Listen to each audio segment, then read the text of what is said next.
Do I have the Sit down. Do I have the same rights? You want me to hold you in contempt? Sit down. In that blue chair. Do I have to Sit down.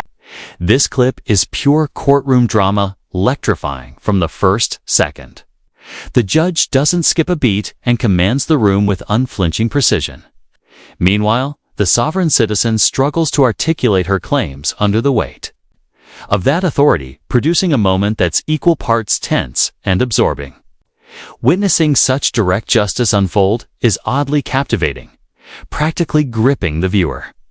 Major props to old Squishy Gardner for sourcing this standout moment. Are sovereign citizen arguments just misguided comedy, or do they provoke genuine frustration?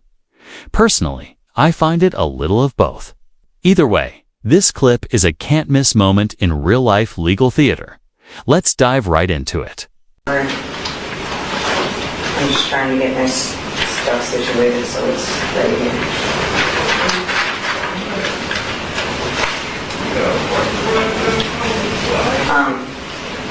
Take a seat I have a in question. this blue chair. Do I have the Sit down.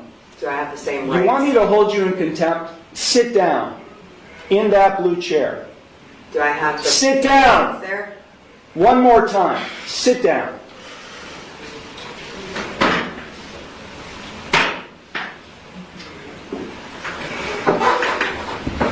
Now you'll answer my questions.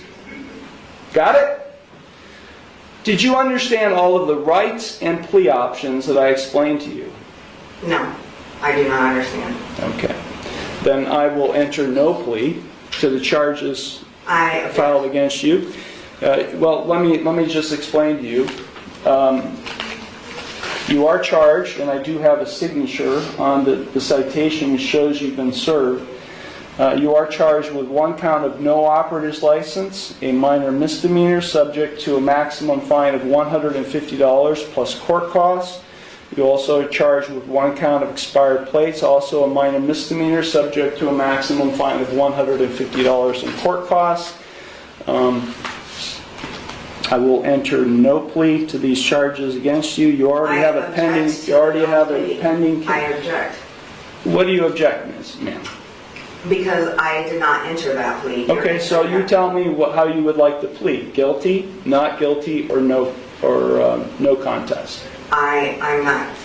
First, I have to correct the standing, which is I am not the ens legis non begeer. I am the authorized agent to the decedent estate. I am coming in here as the settler, and I want to settle this case.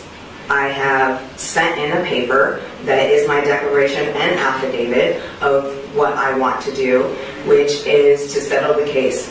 I am willing to surrender the person to the court for mutual consideration.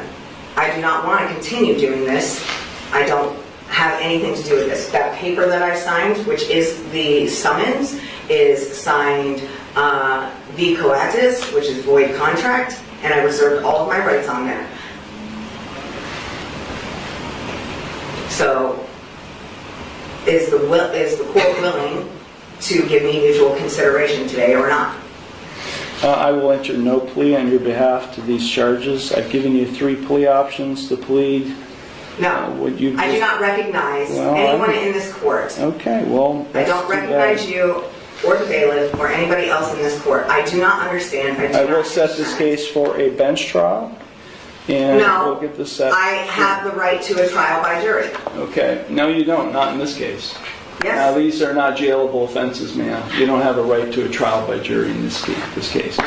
You already have a jury trial scheduled in another case, but then because you're facing jail time in that case. But in this case, you're not facing jail time, only a fine and court costs. Anything that is above $25 in a court of law has the right to a jury by trial, which is involuntary.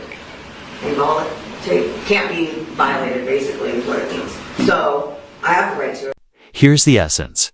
She's demanding a jury trial, citing the 6th Amendment, but that protection only applies when jail time is on the table. In her case, unlicensed driving amounts to a civil offense, meaning fines, not incarceration. So, by law, a jury trial simply isn't required or appropriate. It's a clear-cut issue. No jail, no jury. A lawyer could have eased the path and avoided all this back and forth. What's your take on the judge's tone so far firmly correct? Or perhaps a bit blunt? Let's watch as the exchange unfolds further. Yeah. We're going to set it for trial, and you're going to go to the clerk's window, and they're going to give you a trial date. Okay?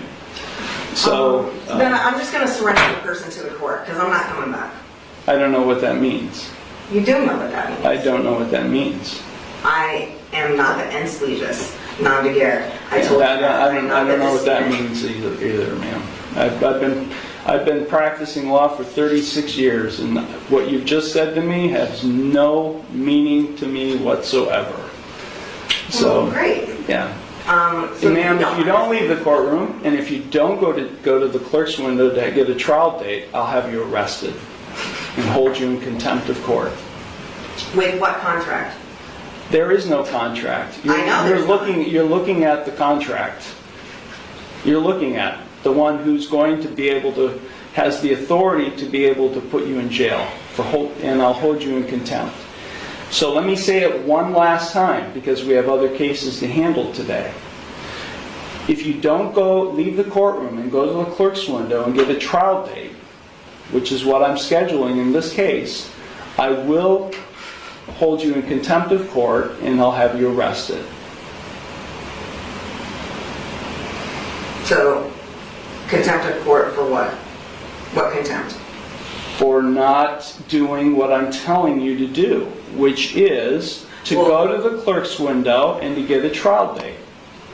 You're the trustee and I'm the beneficiary. No, there is no trust relationship here. No, there isn't. I've drafted many trusts, and there is no trust relationship between the judge and you, the defendant. Yeah, because you are not the beneficiary, and nor am I the trustee. Yes. Yeah, that's just not how it works, man. It Not is. how it works. You either go to the clerk's window now and get a trial date, or I'll have you taken into custody now. You got it?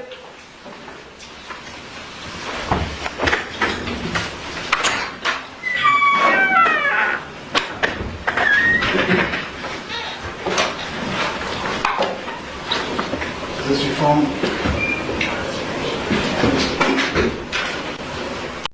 Once more, thanks to old Squishy Gardner for revealing this courtroom highlight. The judge displayed both composure and a firm command of legal boundaries, exactly what these misguided claims deserve. Sovereign citizens often stroll in with bizarre legal constructs as though laws can't touch them. Here, the judge dismantled that illusion, swiftly threatening contempt was strategic and powerful. Let's be clear. Legal systems don't bend for magic words, especially not in real courts. What truly impressed me was his control. These individuals tend to ramble, hoping to confuse, but he shut that down and reaffirmed order. Judges, like him, reinforce the rule of land, demonstrate that theatrics won't override legal authority. Do you think these folks are just misinformed, determined to delay, or something else? Regardless, this clip is a masterclass in courtroom clarity and discipline.